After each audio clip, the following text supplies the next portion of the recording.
As a female గా మనం ఎంత స్ట్రాటజీతో వెళ్ళినా బిగ్ బాస్ అనేది ఒక ఫిజికల్ కి సంబంధించింది కూడా. గేమ్స్ ఆడాలి, అందులో ఓడిపోకూడదు, దేంట్లో అయినా సరే మనకు ఆ ఇమ్యూనిటీ కూడా ఉండాలి. సో దాంట్లో మీరు ఎంతవరకు నగ్గుకు రాగాలనుకుంటున్నారు? మాక్సిమం నా ఎఫర్ట్స్ నేను పెడతాను, ఎంతవరకు నెగ్గుకు రావాలనేది తెలుస్తుంది అక్కడ.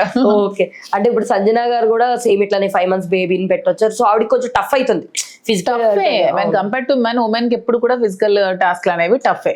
ఎందుకంటే వాళ్ళంత స్ట్రెంత్ గా మనం ఉండలేం కాబట్టి ఖచ్చితంగా మనకు టఫ్ గానే ఉంటుంది.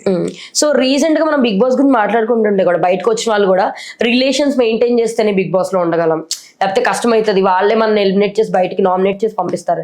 మీరు అట్లా క్లోజ్ అవ్వాలి అనుకుంటే ఇప్పుడున్న వాళ్ళలో ఎవరని చెప్పగలరు? నేను ఎవరికి క్లోజ్ అవ్వాలనుకోవట్లేదు. అలాంటి చేయాల్సి వస్తే అందులో ఉండాలంటే నాకు వెళ్ళాల్సిన అవసరం కూడా లేదు, అక్కర్లేదు, అసలు అవసరం లేదు. అలాంటి రిలేషన్స్ అలాంటివి పెట్టుకోవాలంటేనే అందులోకి వెళ్ళాలంటే అలా ఏమీ లేదు. అసలు అలాంటి కూడా ఉండదు. ఏమి బిగ్ బాస్ స్క్రిప్ట్ ఇవ్వదు, మనకేం పంపించదు. వీళ్ళు కొన్ని ఫేక్ ఆలోచనతో లోపలికి వెళ్ళి ఇలా ఉంటే మాకు ఓట్స్ పడతాయేమని అంటూ బ్యాడ్ అవుతున్నారు. అది చాలా తప్పు. అలా ఇప్పుడు కూడా జనాలు అలాంటి పర్సెప్షన్ తో అసలు చూడరు.